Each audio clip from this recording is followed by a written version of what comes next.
question ko lang po. Yun po bang special education?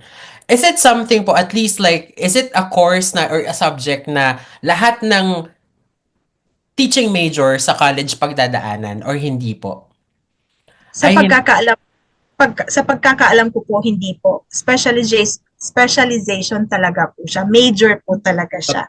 Kaya ko po siya Oh. natanong kasi si Ma'am Donna Emmanuel Gialua, she shared po an anecdote. Sabi niya, may kabatch kami dati, nung kinder siya, kinurot ng teacher yung dila niya kasi raw madaldal. Oo.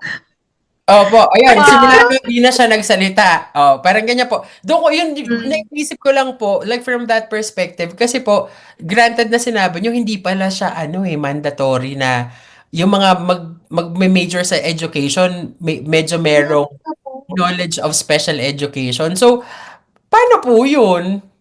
Sir Jeff, actually, ah, may mga friends ako na prior, parang may isang subject or dalawang subject lang sila na ang tinatakil is special education. And then ngayon, may parang narinig ko lang with the licensure examination, mas marami raw tanong regarding special education. Oh. Oh, Actually, nung nag-sped din, nung nag-license din ako way back, ang tagal na ba, 2004, 2003, marami ring question regarding special education.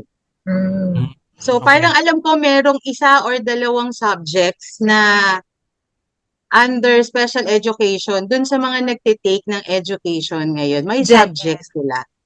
Okay. May Kasi mga, parang ilan na lang yung nagme-major ngayon ng SPED. Opo. May input din po ako. Kasi dito sa amin po, dito sa Negros po, may, di ba, yung mga DepEd may inset po. So, dito sa amin po, ini-include din po yan. Na merong times na may seminar tungkol din, may session na tungkol sa special education.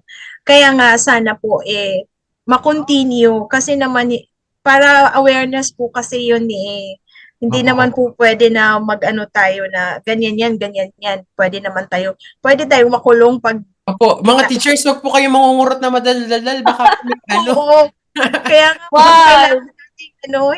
kailangan nating kilalanin kung anong klaseng bata ito, ano yung mga manifestations niya, so that we will be able to cater his or her needs. Hindi pwedeng ganon.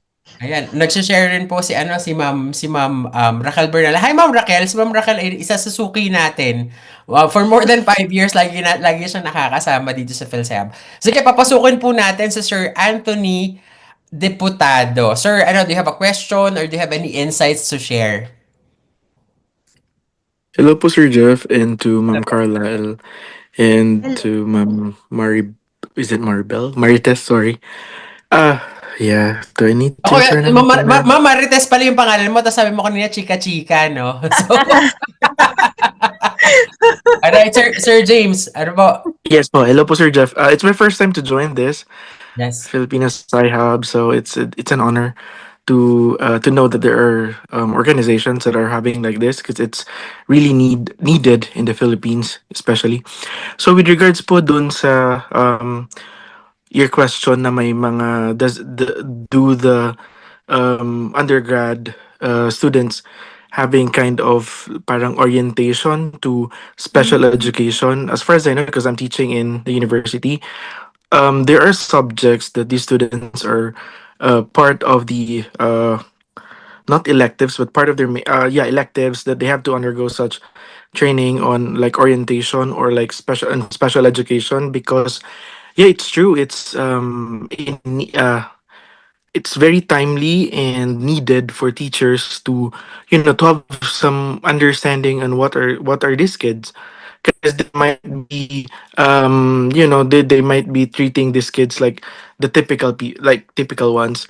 So with that, I guess the CHED has already imposed some subjects that this students, the college students or taking up education have this kind of subject.